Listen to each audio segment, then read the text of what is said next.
The latest Stephen King adaptation, The Long Walk, released into theaters this weekend. I went to see it last night, and here is why it is my new favorite movie of the year. Before I dive in, please make sure to subscribe, like button, hit the bell, and comment down below what are your opinions on The Long Walk if you have seen it, and if you have not seen it, what are your expectations for it? I hope whatever those expectations are, after watching my review, they raise, because you need to go into this one with the highest expectations, because this movie will meet them. So, heading into this movie, I really like the trailer. I am a guy who loves thrillers, so if I see a trailer for a cool, compelling thriller movie, 9 times out of 10, I'm going to say, oh yeah, that's a good movie. I like that movie. But, I also saw the trailer and was like, okay, this is going to be a movie that, there's going to be some people that really like it, but there's also going to be some people that don't. And then all the reviews came out, and it's like the highest rated Stephen King movie ever. It's got, I think, a 97% on Rotten Tomatoes, so it absolutely is killing it. Killing it right now, critically, on the audience score and everything, so that automatically took my anticipation from, like, 7.5 and 8 to a 10. And when I watched this movie, I was blown away. I don't even know where I'm going to start with talking about this film, but I guess I'll start with this. A simple sentence. The longer the movie goes on, the more intense it gets, the more surprising it gets, the more shocking it gets, and the more heartfelt and emotional it gets. The longer the movie goes on, the more I am loving this film step by step. It started out from the very beginning. The very first scene has this gradual intensity to it. Like, as soon as they begin the walk, it's like, okay, intensity going from here to here to here to here, intensely rising until the first death, and then it never fully stops. And so I'm already all aboard, and the more the movie goes on, the more it surprises me with how emotional they have the story, how compelling they make all the characters, and how graphic the movie can be. Let's talk about this film off a technical standpoint. Now, it's directed by Francis Lawrence, who directed The Hunger Games: Catching Fire and The Hunger Games Mockingbird 1 and 2, or was it Mockingjay? Directed those movies. I love the Hunger Games franchise. He also directed The Ballad of Songbirds and Snakes, and I believe he's directing the new one, if I'm not mistaken. But I love the Hunger Games movies. I love dystopian movies. He's the perfect guy here. Completely captures the vibe. The cinematography is perfect. I mean, you think this is a movie about people walking. That's literally the plot, literally the premise, but it's shot so beautifully. All the locations they go to just has fantastic cinematography. It's written by J.T. Molnar, who directed Strange Darling last year, which I think was a pretty good horror film, very interesting horror film, and he directs this one. And like I said, it's a movie where the main premise is walking, so when you're not getting the crazy chaos of people getting killed on the road, then you have dialogue. You just have the characters walking, starting conversations with each other, and the script and the dialogue is so good. It's so investing, and so J.T. Molnar, a big round of applause for writing this film. Cooper Hoffman plays our main character, Raymond Garrity. I think he is incredible in this movie. I think throughout the first couple scenes, I was like, I don't know what I feel about his character. But the more he goes on, the more his performance was great. Ben Wang, recently saw him in Karate Kid Legends. He is great in here, a big standout character as well. Mark Hamill as the Major is just a complete dickhead, and I loved his character. I thought he was performed perfectly. But the main standout for me was David Johnson as Peter. If you don't know, David Johnson was in Alien Romulus, a movie with tons of standouts, but he was the one that stood out above all of that, and I have been dying to see another film with David Johnson in it, and now I do, and he is the standout character. His character, the way he's written, is to be so hopeful, but just so inspiring. I love the character. I don't want to say much because I don't want to, for spoiler's sake, love the character, favorite character in the movie. That's 2 for 2 in movies of his I've seen that he is the standout. He's the young actor that I'm just absolutely loving everything that he is in.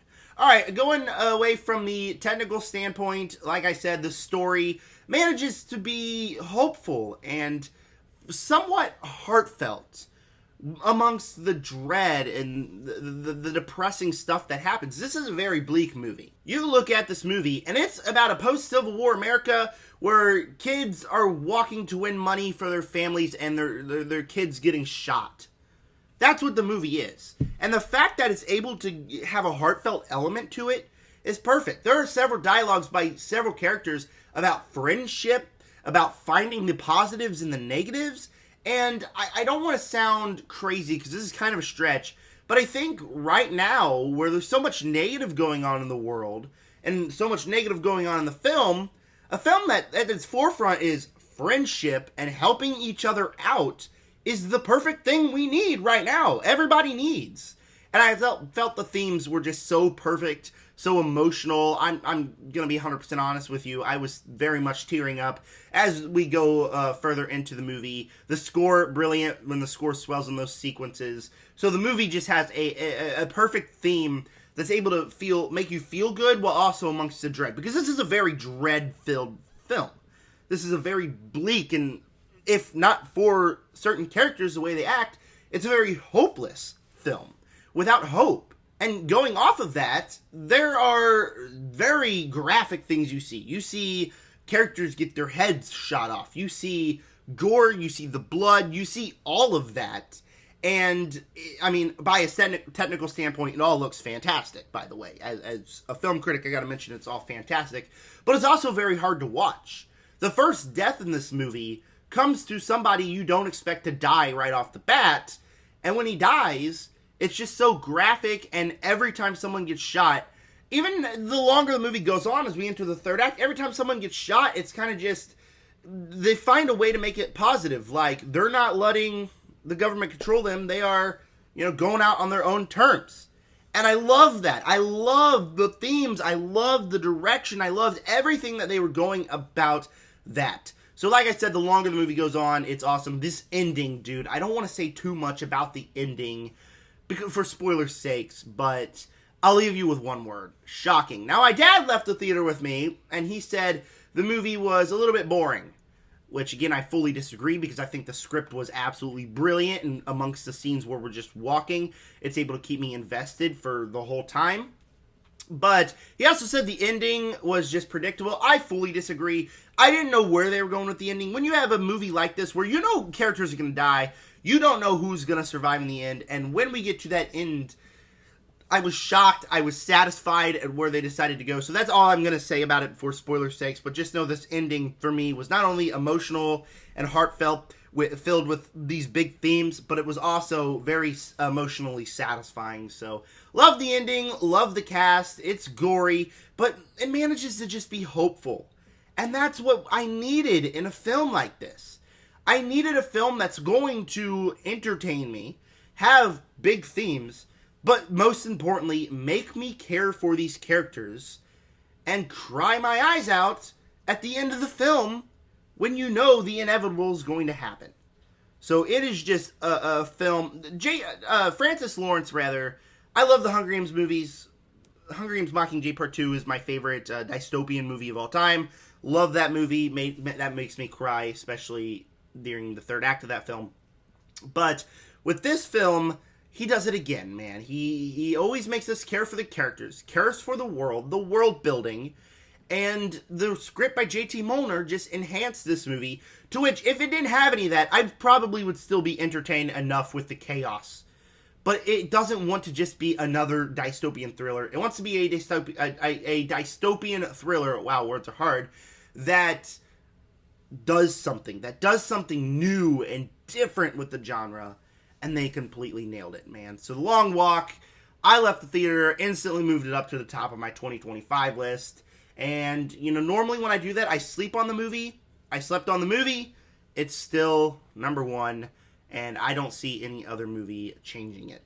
So, thank you guys for clicking on this video. Before I give you my final score, go ahead and hit the subscribe button, the bell, so you don't miss another movie review. Conjuring ranking is also coming later today. Don't forget, the Conjuring ranking is coming today, so hit the bell so you don't miss that ranking. And with that said, The Long Walk is a really good dystopian thriller by itself, but with the script and the direction and all the performances and just the themes of the movie, it's able to enhance it to be my favorite movie of the year.